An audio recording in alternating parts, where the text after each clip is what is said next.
Now let's take a look at various plots that we can visualize using our list. So what we will do is we will try to create a new notebook, and let me resize this. Right now here I'm going to take Wolfram language input and I'm going to use ListPlot first. So this will accept let's say if I try to use a prime from a range of, let's say, 25, right? And if I go for shift enter, it should output this list plot where you can see these dots represent the numbers up to the range of 25. So it shows prime numbers, and basically our list plot manages to plot them.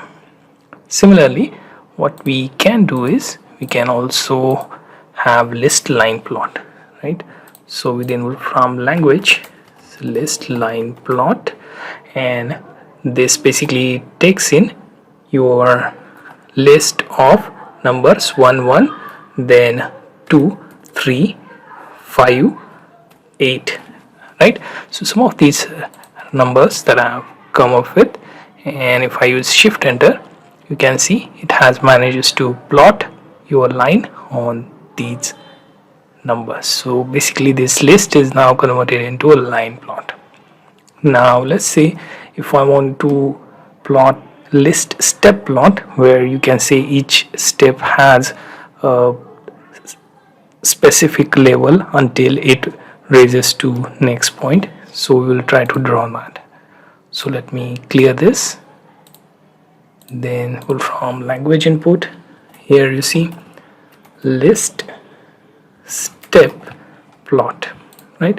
Usually autocorrect lets you correct if there are any spell mistakes, so you can basically just select from that.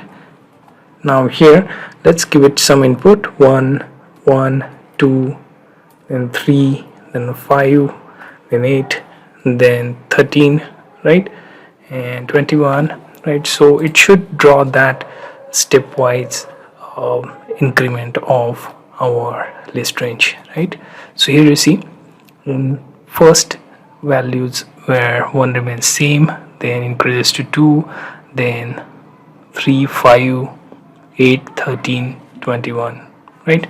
So that was ListStepPlot. Similarly, there is one more where we can have stacked set of values, right? So for a stacked set of values, what we will do is stacked, then we have ListPlot, right?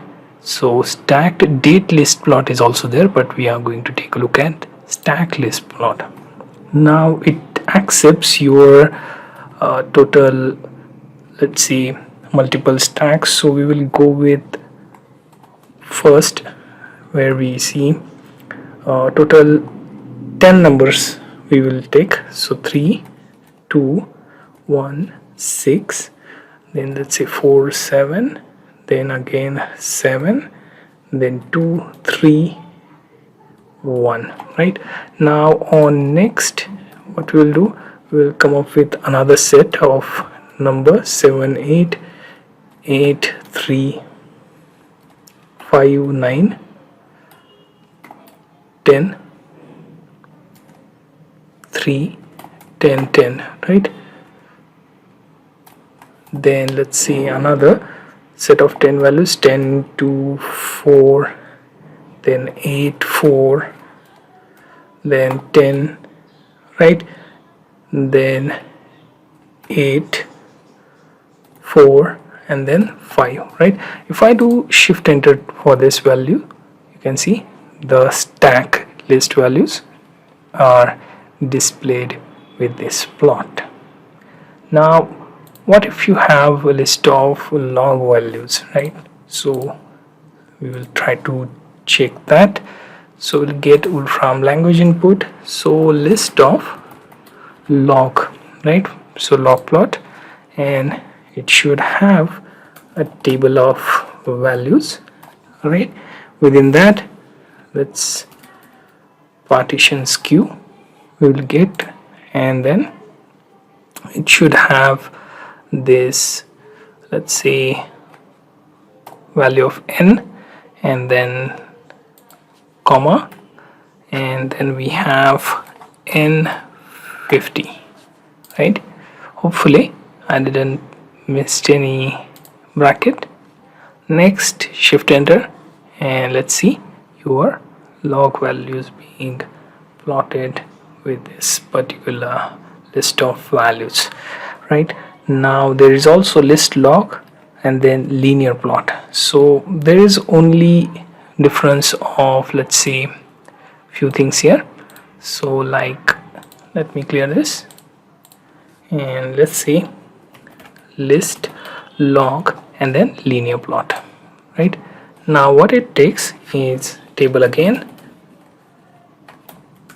right, and within that it will basically take one input n, then square root of, let's say, value of again n, right, and outside this we will have one more set where we have n100, right, and if I shift enter this, it should draw my ListLogLinearPlot. Right now these are some of the typical plots that you will make use of, but what if you want to have some 3D output? So let's say if I want to have list array and want to output that plot in 3D, so ListPlot 3D is solution for that. So ListPlot, and then sorry, it will go for help, so accidentally I pressed that, so let me correct that. So ListPlot 3D, right, now here we will have a bunch of values, right, so within that one, let's say 1 1 1 1, right, this was a first set, then next is 1 2 1 2, right, 1 2 1 2, and then another list where we have 1 1 3 1, another list with 1 2 1 4, right, and then here what we will do is we will have mesh, and then we will call all the values. Okay, so one fix here, make sure your curly bracket ends here, and then shift enter, and you get your ListPlot 3D. So the problem was I didn't finish my curly bracket after end of our list, instead I ended it at right, so that needs to change. Make sure your list ends, and then you check the parameter for mesh, right, and that was for ListPlot 3D.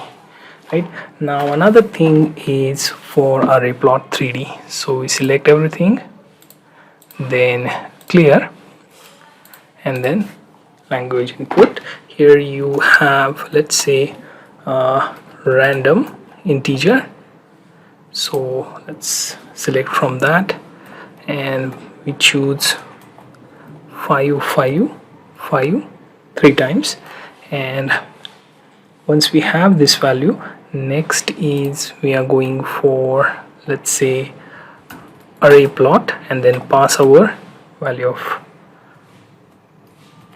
d, right.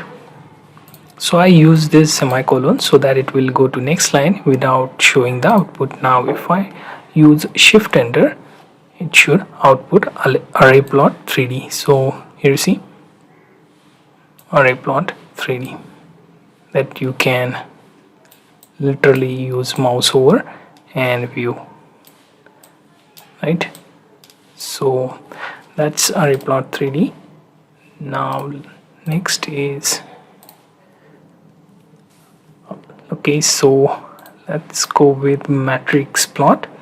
So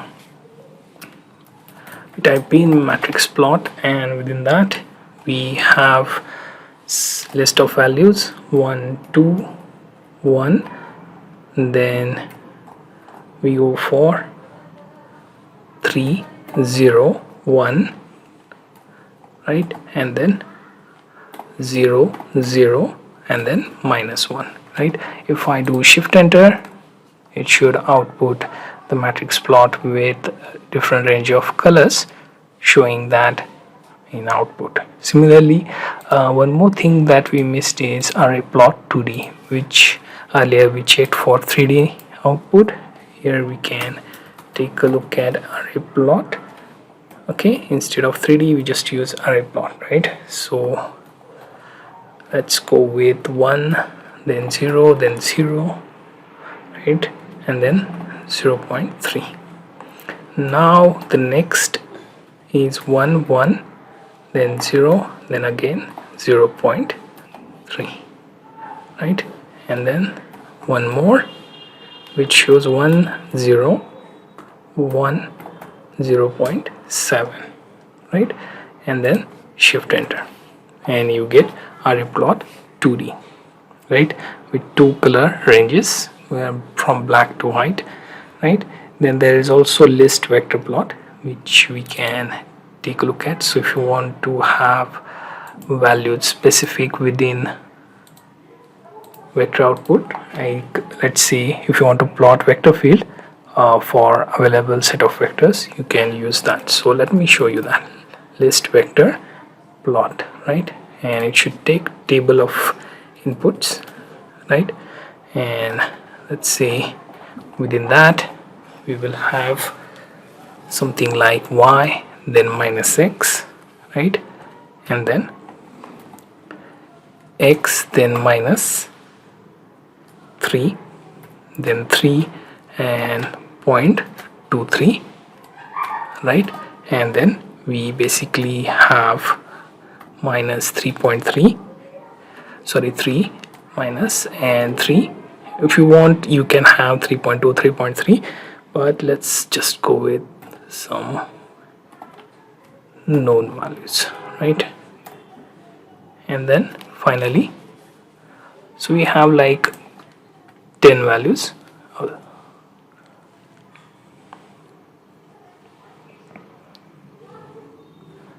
3, 4, 5, 6, 7, 8, 9, 10. Okay, so after that we can go ahead and shift enter this, and you have your vector field. Similarly, we can also have stream field plot, where you are basically outputting the vector field from specified set of vectors that shows in stream plot, right. So for that we will take language input, right, and here list stream plot 3D, and we pass on, let's say, table values, and right, so let's say 2, then minus x, then y, right, then next we use x, then minus 1, then 1 and 0.1, right, and then y, then minus 1, 1 and then 0.1, right, and then right, so basically here we use z, then minus 1, 1 and then 0.1, right. If I do shift enter, it should output list stream plot 3D. So there are a few more plots that I didn't pay attention to, but you can go through documentation and use them according to your list visualization requirement.